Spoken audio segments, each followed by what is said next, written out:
As baratas são uma das maiores pragas do mundo. Com elas, as mulheres se desesperam, as crianças se borram. Ah, mãe, eu não vou tomar banho porque tem uma barata lá no banheiro. Dizem que as baratas sobrevivem até a uma explosão nuclear.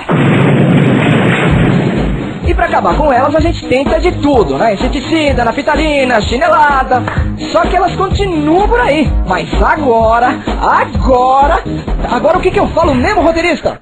Ah tá, agora o bicho vai pegar. O Mortadela vai mostrar a solução mais criativa, simples e barata de matar uma barata. Ingredientes do assassinato: pegue uma pedrinha bem pequena, um palito de dentes, uma tampinha de refrigerante, uma pitada de sal e um golinho de cachaça. Preparando a emboscada: coloque o sal no chão, encha a tampinha com cachaça, deixe o palito mais à frente e a pedra logo na frente do palito.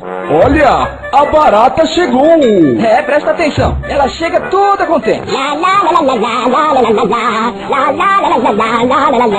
Aí ela vai comer o sal pensando que é açúcar. Açúcar, meu prato preferido.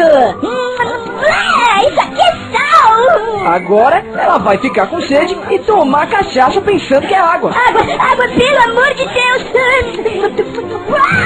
Isso aqui é cachaça danada.